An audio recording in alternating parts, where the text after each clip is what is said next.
Sir, आज इमरान खान और उनकी अहलिया बुशरा बीबी को 14-14 साल कैद बामुशक्कत सुनाई गई है। और कल भी एक फैसला आया था जिसमें हमने देखा था कि 10 साल की सज़ा सुनाई गई थी। अब तहरीक इंसाफ का इसमें मौक़िफ़ यह है कि कानूनी तकाजे पूरे नहीं हुए। कल वाले केस में भी उनका ख्याल था कि जी 342 का बयान रिकॉर्ड नहीं हुआ है शामुल कुरैशी का, या उसके बाद फाइनल आर्गूमेंट होने होते हैं वो नहीं हुए। 2 दिन में सारे गवाह भुगता दिए गए। आपको क्या लगता है कि वाकई इसमें कानूनी तकाजे पूरे नहीं हुए इन दोनों केसेस में? जी बिल्कुल नहीं हुए, और इसमें जो कोई बहस की ऐसी बात ही नहीं, क्योंकि तगासे को मौका दिया गया इस तगासे अपने गवाहान भी पेश करे, और वो गवाह भी ऐसे गवाह जिनकी जिरा भी उन्होंने इस तगासे के गवाहान से ही करा। ये भी देखे सितम ज़रीफी कि जिस पार्टी के गवाह पेश हो रहे हैं उसी फरीक को कहा जा रहा है कि तुम अपने गवाहों पे जिरा कर लो। तो वो क्या, और मुल्ज़मान जिनके वो वकील नहीं है, जिनके मुखालिफ वो वकील हैं, वो कहे जा रहे हैं कि हमारे ये वकील नहीं है। एक मुल्ज़िम ने तो फाइल ही फेंक दी और दुरुस्त किया उसने, और क्या करता उससे ये थोपे जा रहे थे खुदा। तो उसने कहा कि ये तो मुमकिन नहीं है, और ये किस कानून के तहत है? कानून किसी के तहत नहीं हो सकता। ये तो एमनेस्टी ऑफ जस्टिस है। और ये फिर दूसरा ये कि उनके बयान नहीं लिखे गए मुल्ज़मान के 340(2) के तहत, 340(2) के तहत भी और 342 के तहत भी। तो ये उनके अपनी तबदील थी, वो 342 के तहत भी देते। फिर 340 की जो शिक एक है उसमें कि टू देयर ओन काउंसिल अपनी मर्जी का वकील उनके साथ होगा, इसी सेक्शन में ही लिखा हुआ है जी। फिर ये है कि सिर्फ यही नहीं कि उनको अपना मौक़िफ़ बयान नहीं करने दिया।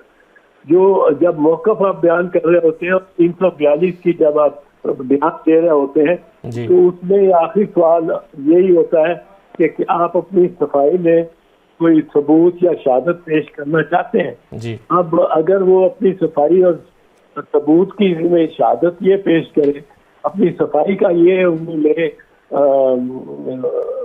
एक तरह से मौक़िफ़ एडवर्स बहुत ही बुरी, अगर मेरे खिलाफ मेरे हक में कोई बात ना मानी जाए, सारी मेरे खिलाफ भी जाए, तो देखना ये है।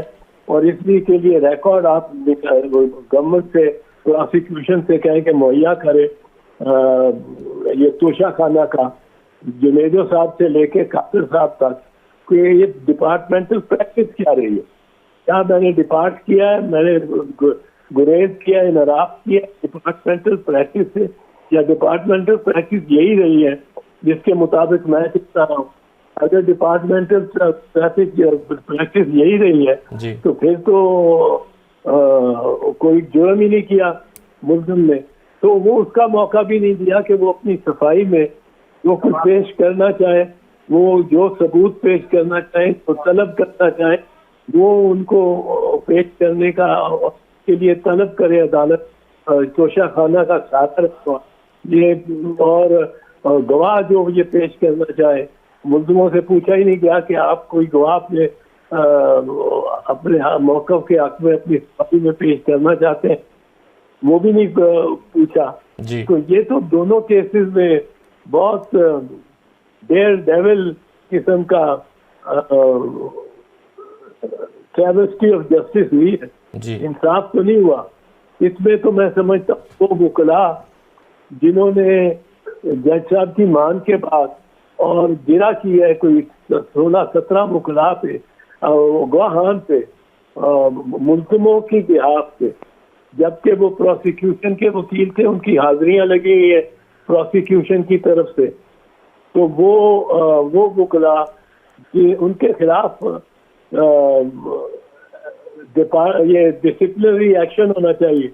ये पाकिस्तान बार काउंसिल और पंजाब बार काउंसिल है, खैबर पख्तूनख्वा बार काउंसिल या जहाँ भी वो रजिस्टर्ड है, उसके खिलाफ ये एक तादीदी कार्रवाई होनी चाहिए, उनके लाइसेंसेस कैंसिल होने चाहिए, क्योंकि इस किस्म के कॉन्डक्ट से तो पेशाए वकालत बहुत बदनाम होगा। जी। मैं एक पार्टी का वकील हूँ और दूसरी पार्टी के लिए काम करता हूँ, इससे तो बहुत बदनाम होगा पेशा।